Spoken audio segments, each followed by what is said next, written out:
Good morning, children. Hope all of you are fit and fine. We are learning operations on larger numbers, word problems. And in continuation of that, today we are going to deal with question number 24 on words. Let us read question number 24. 5 years ago, the population of a town was 41,37,108. Now, the population is 60,48,991. Find the increase in population during the last 5 years. देखिए यहाँ लिखा है find the increase in population during the last 5 years. ऐसा भी हो सकता था कि लिख दे फाइंड द इंक्रीज और decrease in population during the last 5 years. अगर दोनों वर्ड यूज कर देता फाइंड द इंक्रीज और decrease in population during the last 5 years, तो आपको दोनों को कंपेयर करना होता कि विच वन इज ग्रेटर. अगर पहले वाला बड़ा होता तो मतलब पॉपुलेशन डिक्रीज किया, अगर बाद वाला बड़ा होता तो पॉपुलेशन इंक्रीज्ड. ये बात का ख्याल करना होता.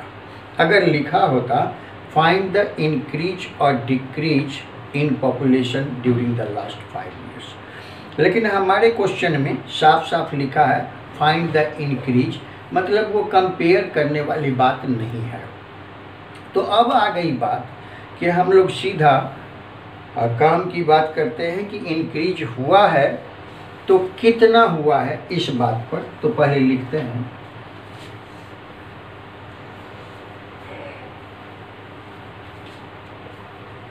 Population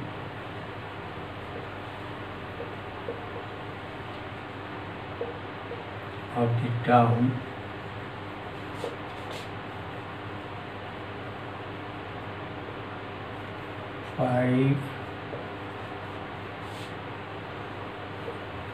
years ago. Present population of the town.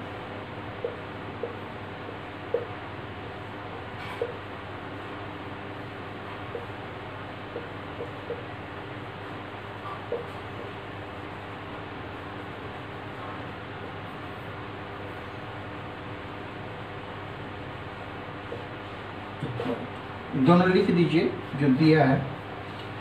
ये 5 years ago the population of the town was 41,37,108 and the present population of the town is equal to 60,48,991. आपको पता है कि क्या करना है.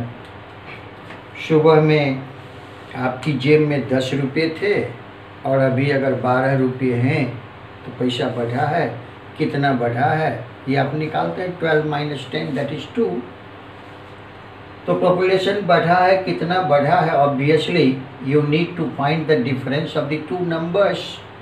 तो ये डिफरेंस आप रफ कॉलम में भी निकाल सकते हैं और यहाँ भी निकाल सकते हैं. लिखिए 60,48,991 माइनस 41,37,108 और सब्ट्रैक्ट कीजिए आएगा. और लिखिए therefore the increase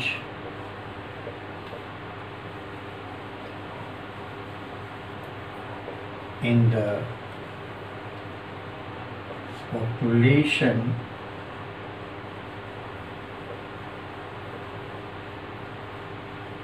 of the town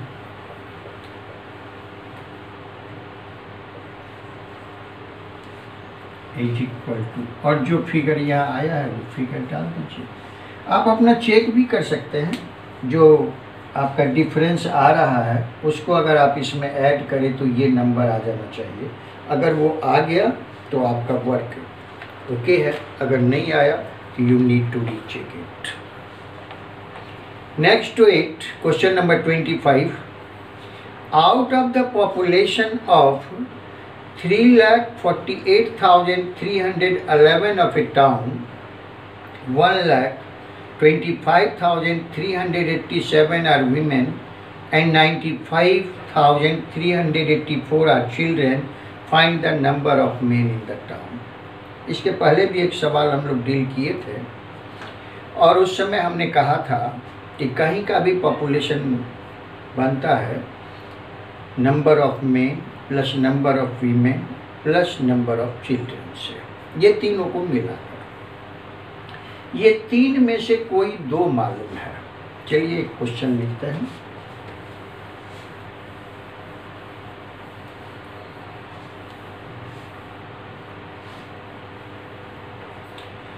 the sum of three numbers, चलिए यहाँ कोई नंबर है प्लस यहाँ कोई नंबर है प्लस यहाँ कोई नंबर है और इसका सम मान लीजिए ये 15 है।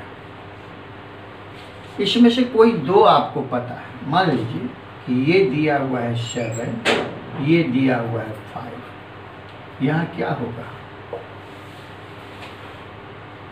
आप जोड़ते हैं 7 + 5 12 और 12 में क्या ऐड करें कि 15 हो जाए, तो 12 + 3 15। छोटा नंबर था, आपने कर दिया 12 में क्या ऐड करें कि 15 हो जाए और नंबर लाख करोड़ अरब में दे दिया। देन व्हाट, हम लोग दो नंबर का सीखे थे कि 7 + what = 10 और हमने सीखा था कि it is 10 - 7 that is 3, isn't it? Blank space + 5 = 9। हमने सीखा था इट इज 9 - 5 that is 4। यहाँ 4 डालिए। 4 + 5 = 9, 7 + 3 = 10। लेकिन यहाँ प्रॉब्लम है कि नंबर 1 2 3 हो गया। ऐसा तो हो सकता है कि जो दो दिया हुआ है ये दोनों को तो ऐड कर सकते हैं और तब हमारा क्वेश्चन बन जाएगा 12 + ब्लैंक स्पेस = 15। अब तो दो ही नंबर है तो 15 - 12 कर देते हैं। 15 - 12 that is 3। अब तो निकल गया। ये दोनों लगातार लिखा हुआ था। अगर इस तरह से भी होता 7 + ब्लैंक स्पेस + 5 = 15 तो हम रीअरेंज कर सकते थे कि जो जो दिया है वो दोनों को ऐड कर लेते और फिर सम में तो एक नंबर बन जाता और सम में से माइनस कर देते तो ये ब्लैंक स्पेस की जगह निकल जाती। We will proceed in the same way here also. The question says out of the population of that is total population, and when we say total population we mean number of men plus number of women plus number of children। तो लिखे कैसे, लिखिए। Question number 25। total population of the town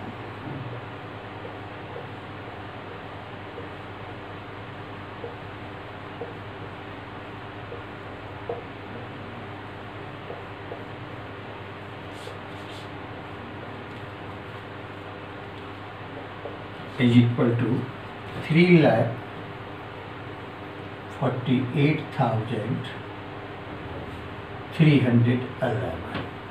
ये total population है। उसमें number of women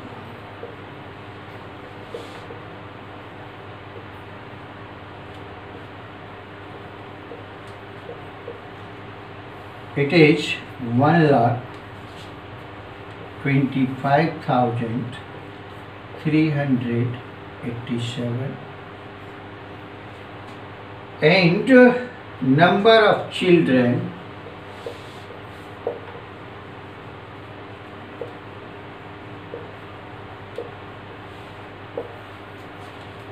is equal to 95,384 and you have to find out number of men.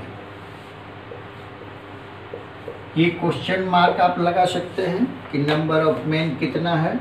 आप ये भी लिख सकते हैं to find the number of man. ये तो ये दिया हुआ है information content in the question, जो इंफॉर्मेशन दिया है, और ये है कि what we have to find out. तो दो तरीका है कि या तो आप ये दोनों को ऐड कर लीजिए पहले और फिर उसमें सब्ट्रैक्ट कीजिए, या फिर जो टोटल है उसमें से पहले इसको माइनस कीजिए फिर इसको माइनस कीजिए। दोनों ही तरीका सही है।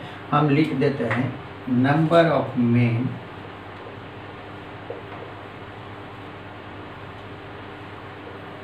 Is equal to total population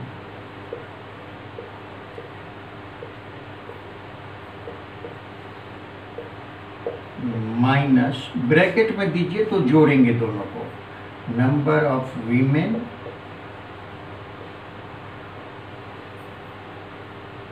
plus number of children.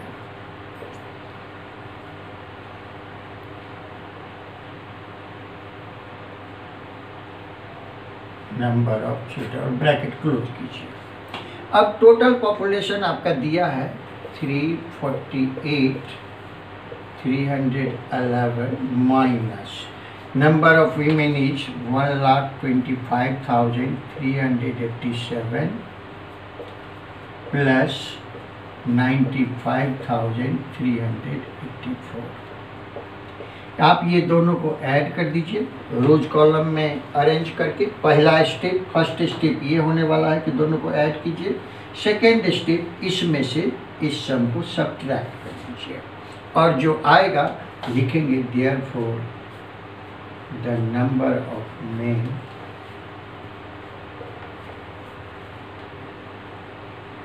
In the town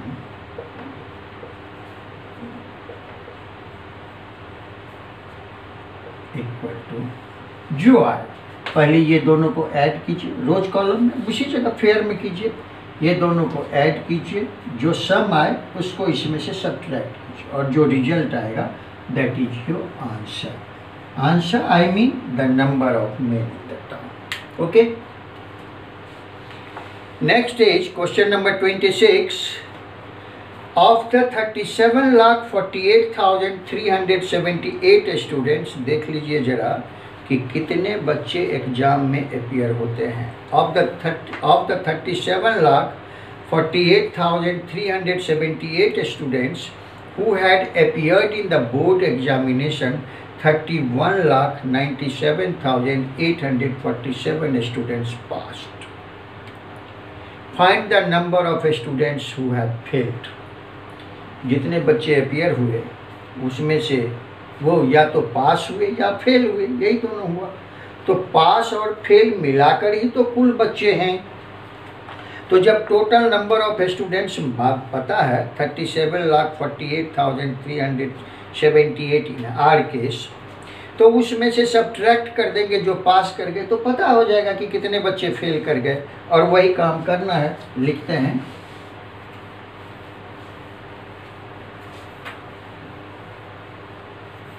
question number is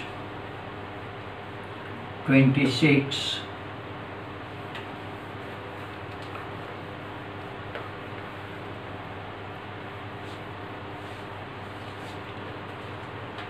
Question number 26. Total students appeared in the examination. Total number of students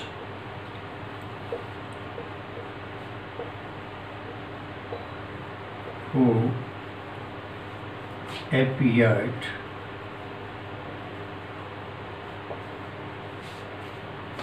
in the examination. आप board examination भी लिख सकते हैं। Exam equal to लिख दीजिए 37,48,378 378। ये मालूम है कितने बच्चे अपीयर हुए। Number of students who passed, number of students who passed in the examination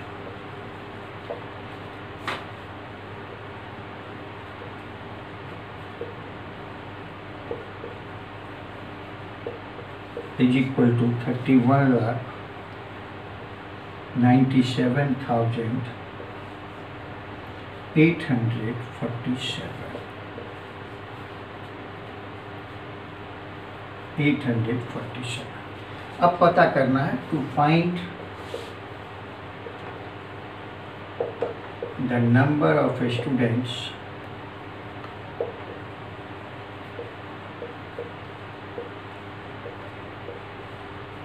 who failed.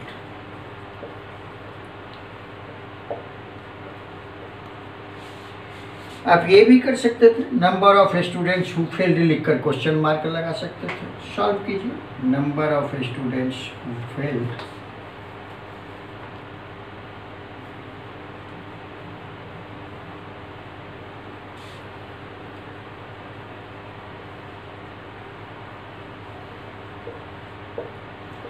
in the examination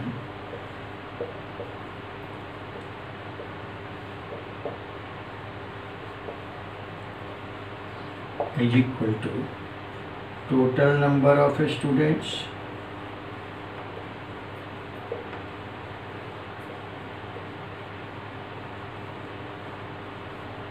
minus number of students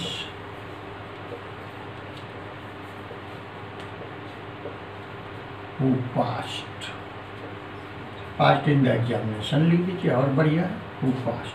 और इसके बाद आप अरेंज कीजिए और सब्ट्रैक्ट कीजिए और जब जो रिजल्ट आपका आ जाए तो यह लिखिए therefore the number of students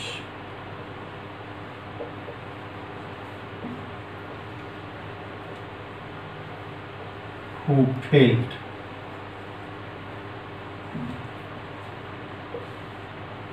in the examination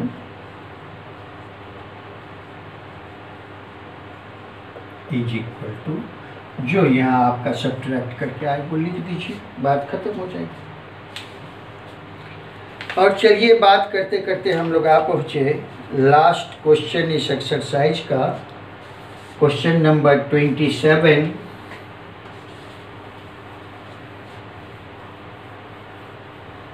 और क्वेश्चन नंबर 27 में लिखा है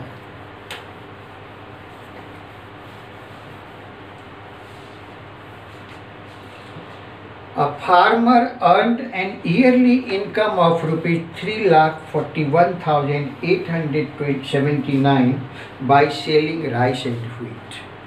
If his income from sale of wheat is ₹1,78,411, how much did he earn in selling rice. बिल्कुल वैसा ही सवाल है कि दो नंबर का सम मालूम है और क्योंकि राइस और व्हीट के सेल से आया है उसमें से एक का मालूम है, व्हीट की बिक्री से कितना पैसा आया ये पता है, तो टोटल इनकम में से उसको सब्ट्रैक्ट कर देंगे। लिखिए number 27 yearly income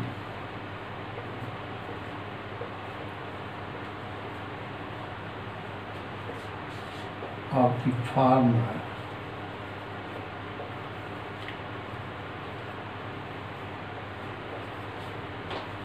from the sale of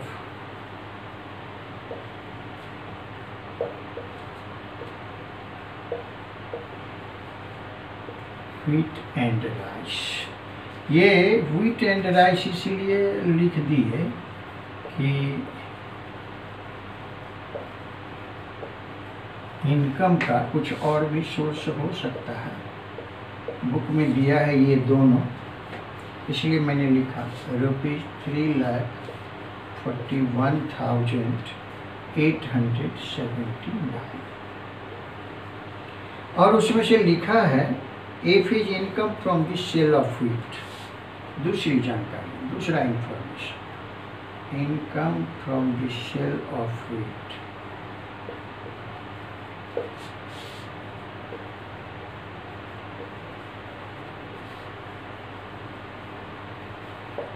equal to rupees, जो लिखा है 1,78,411।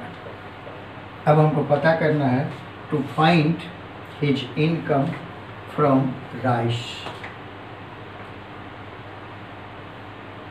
To find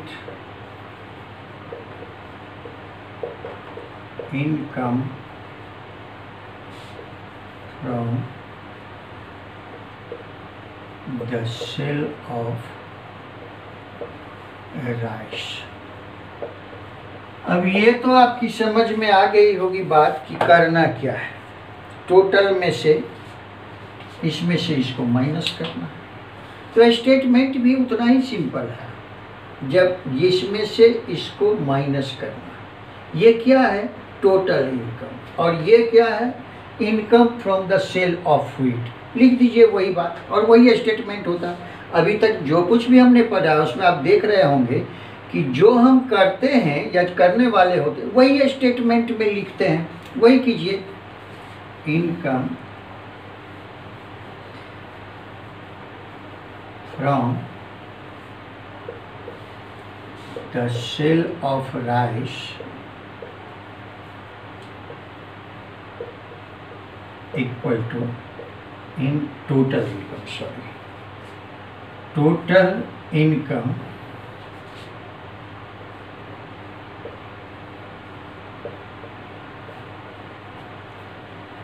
minus income from the sale of wheat, that is rupees 341,879 minus rupees 178,411। और अब आप या तो यहीं अरेंज करके रोज एंड कॉलम्स में और सब्ट्रैक्ट कर दीजिए, या आप चाहें तो रफ कॉलम में भी कर सकते हैं। दोनों में से जिस तरीके से भी जहाँ भी आप कीजिए। अगर रफ कॉलम में करते हैं तो ठीक इसके सामने होना चाहिए, ताकि देखने वाले को दिखे और आपको भी पता हो कि इस क्वेश्चन के लिए आपने ये किया है। और फिर स्टेटमेंट आंसर लिख दीजिए, देयरफॉर हिज इनकम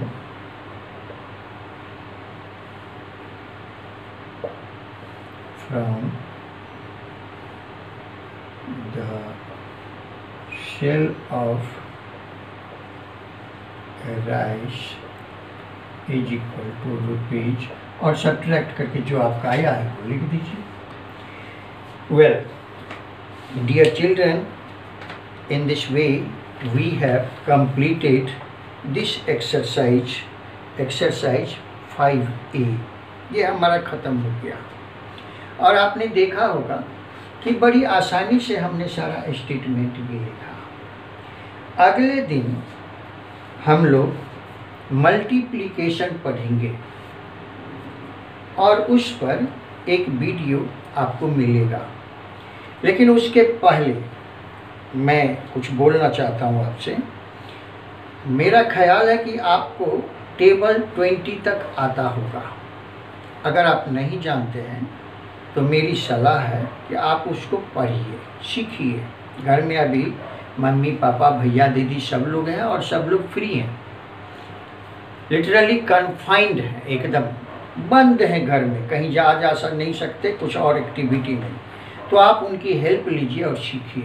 और पेरेंट्स लोग भी, जो लोग मेरी आवाज़ सुन पा रहे हों, उनसे मेरा रिक्वेस्ट है, we need your cooperation sir. अच्छा हम तभी कर पाएंगे जब आपसे अच्छा सहयोग मिलेगा। आप उनकी मदद कीजिए, अपने बच्चों की मदद कीजिए। Help us to help your child. हमारी मदद कीजिए ताकि हम आपके बच्चे की मदद कर सकें। 20 तक टेबल, और टेबल का मतलब मेरा ये नहीं है कि बच्चे सीख गए, बच्चे लिख सकते हैं, बच्चे से कुछ पूछिएगा तो बोल भी सकते हैं। नहीं, आप बच्चे से पूछिए 12 9 जा, और बच्चा अगर 12 1 जा 12, 12 2 जा 24 करके 12 9 जा पर पहुँचे तो आप समझिए कि अभी काम पूरा नहीं हुआ। आपके मुंह से निकला 12 9 जा और बच्चे के मुंह से निकलना चाहिए 12 9 जा 108, 13 8 9 जा और बच्चा बोले 117, तब समझिएगा कि सही हुआ। और ये करने के लिए ज़रूरी है कि बच्चा बोल कर पढ़े नॉर्मली। और अभी में ये ट्रेंड ज़्यादा देखते हैं कि बच्चे को बोलिए कि पढ़ो तो वो चुपचाप लिखता है और चुपचाप पढ़ता है, उसके मुंह से आवाज़ निकलती नहीं है। ऐसे दुनिया भर जो बोले, लेकिन जब पढ़ाई की बात होती है तो hardly a child likes to read aloud, जोर से पढ़ना चाहता नहीं है कोई, और वही सबसे बड़ी गड़बड़ी की जड़ है। आप उसको बोलिए 5 6 जा तो वो 5 1 जा 5, 5 2 जा 10, 5 3 जा 15 करना शुरू करेगा। और कहीं 5 5 जा पर कोई टोक दिया या किसी कारण बस वो अटक गया, उसका ध्यान भंग हो गया, तो फिर वो शुरू करेगा 5 1 जा 5, 5 2 जा 10 से। आप जो बोले 5 6 जा, बच्चे के मुंह से निकलना चाहिए 5 6 जा 30, तो आप समझिएगा कि वो अच्छा कर गया। तो नेक्स्ट वीडियो हमारा जाएगा मल्टीप्लिकेशन पर, और उसके पहले मेरा रिक्वेस्ट आप सब से कि बच्चे की मदद कीजिए और बच्चों को सलाह कि आप सीखिए। तब तक के लिए till then good bye, have a nice day, thank you very much.